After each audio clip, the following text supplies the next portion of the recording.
Hi! Good morning! Samahan niyo ako mamitas ng mga gulay sa aking mga tanim. Gusto ko ngayong ulam namin for today's video ay may sabaw. Kaya heto, mamitas ako ng talbos ng kamoteng pula. Ayan, nakakatuwa naman at medyo marami talaga ako na harvest for today's video. Iniisip ko pa nga lang kung ano sinabawan yung iluluto ko na may dumaan na nagtitinda ng isda at bumili agad yung kapatid ko. Kaya alam na di, sinabawang isda. Pero gusto ko may konting asim, so sinigyan na lang.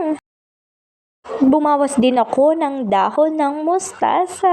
Nakakatuwa, apakalaki naman ng dahon ng mustasa. At kinuha ko na nga rin itong tanim kong radish. Ayan o, apakaganda ng labanos. Tapos meron din ditong ilang pirasong sitaw. At ito na nga na-harvest for today's video. O siya, iprepare ko na to para makapagluto na. Kumuha nga ako ng sibuyas, tsaka lalagyan. And kinuha ko na rin itong Magkuno wood chopping board na gagamitin ko. Apakaganda talaga ng chopping board na yan, guys. Good quality. At ang bigat ha, very affordable lang yan. Kaya kung gusto nyo na magandang quality ng sangkalan, ilalagay ko sa yellow basket. Check out na bi! Yan, sinulan ko na maghiwa, guys. Inuna ko yung kamatis, sunod naman itong sibuyas. Sibuyas at kamatis lang yung kailangan ko, no bawang. Tapos sinimay ko na itong talbos ng kamote. Ayan, goods na yan, guys. Wala nang tapon dun sa talbos ng kamote kasi pinili ko na siya doon sa aking mga tanim para hindi masayang yung tangkay. Tapos kinuha ko na rin itong mga pinitas ko na sitaw at itong ilang piraso ng dahon ng mustasa na talaga namang ang lusog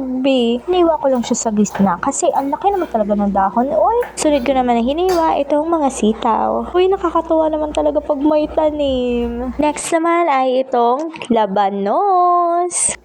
I'm so happy with this, guys. Grabe, sakto lang yung bunga niya, guys. Hindi ganun kalaki, hindi rin ganun kaliit. Kaya kinuha ko na. Dami pa nga akong punla na labanos, guys. Kaya, uy, hindi mauubusan. Yan, hiniwa ko nga lang ito ng paslan. Happy siya, oh. Luto na tayo. Teka, ubusin ko nga muna tong kape ko. And go! Tara, let's magluto na po ako.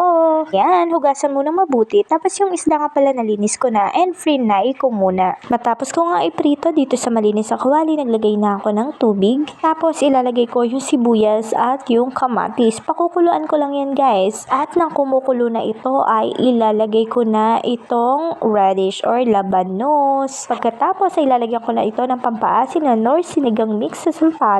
Then, lalagyan ko ito ng konting iodized salt at nag-add pa ulit ako ng water kasi gusto ko maraming sabaw. Naglagay din ako dito ng ground pepper at pagkatapos haluin ko lang ito, then takpan at pakuluan hanggang sa lumambot yung labanos. At dahil wala akong siling panigang, hindi pa namumunga, yan na lang munang siling yan ang nilagay ko. Ayan, kumukulo na siya.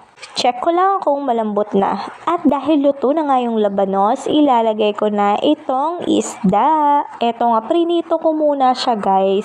Kasi ayokong madurog yung isda. Gusto ko pag sinabaw ang isda, firm pa rin yung isda. Nagiging malambot kasi siya. Ayoko nang ganun. Nang mailagay ko na yung isda, nilagay ko na nga yung sitaw, yung talbos ng kamote, yung mustasa. At ayan, kumulo na ulit. Luto na to, guys. Yum, yum. Kumuha na ako ng serving bowl para maisalin ko na. At eto na nga, guys, ang aking sinigang na isda. O siya, maghahain na ako para makakain na kami. So, hanggang dito na lang muna. Kain po tayo. See you sa next video. Thank you for watching. Bye!